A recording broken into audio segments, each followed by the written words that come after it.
here's an old European trick. So I'll explain it very simply. This was about this high. There was a second bed here, it was this high. So we're taking this soil that was buried 2 feet down and we're putting it on the top. So this was completely filled like this, Daria.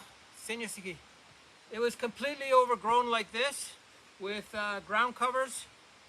So now it was time to come back and work the soil in. So the top layer is now underneath and this lower layer is on top. So what happens now is we have a complete different soil system here that we want to promote with ground cover again. So basically what we're saying is we're going to have something growing in the bottom layer, not in the top layer. The top layer already has all that stuff that was growing in it. Now we're switching it over and we're going to grow on top of the bottom layer. By doing that, we're adding depth to our soil. No-till gardeners have one big problem, is that they're never really addressing the 2 feet down scenario. They're allowing the roots to do that work, which is perfectly fine. But there are times when you want to have a fresh start. This was completely overgrown, completely full of roots, completely full of rocks. So having this fresh start is a blessing for this area, and having something new grow on it right away is important. Yeah. Okay, so sometimes you have to get very aggressive with garden beds.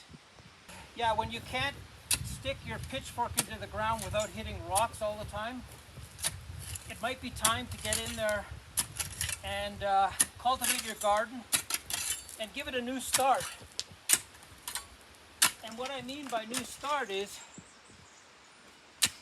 this scenario has a couple of problems. We had a wall here, we wanted one big bed. These trees are sending these roots in here and they're drying out the land really quickly. This tree, you can't kill it, it just keeps growing. So whatever you do on this side doesn't matter, it'll keep flourishing and never looks good. But anyways, that's one reason. These rocks are everywhere. So if you want to grow properly and cultivate your garden properly, you want to get rid of these rocks. That'll give us a really nice working surface here. So what I'm getting at is you go deep, past the rocks, get in there, and you turn that over. So you're getting 2 feet down. We're already 2 feet down, but you're getting down there.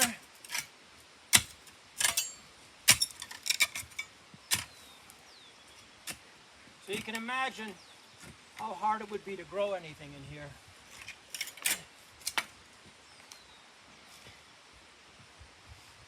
So always remember, if you can increase the productive zone of your soil, you'll do much better. The roots will have it easier to get in. Like, just imagine a root trying to get in there. It'll go sideways and around. So cleaning out the beds, fluffing them up, and actually using the technique of where you're swapping the soil around is a very good method of improving your garden beds.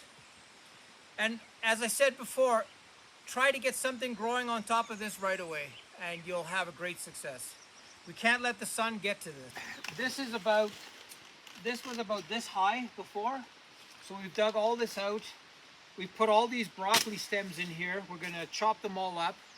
And then we're going to take all the filtered soil that went through here and we're going to put it back on top.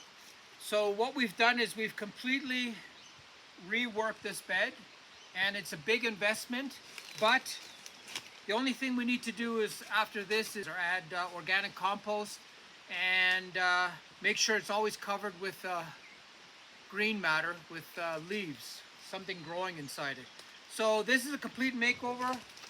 So going down 3 feet, changing the soil, doing the trench composting on top of this, and then adding the soil back, and we're going to work our way through. And this will be a complete different bed after we're done. Yeah.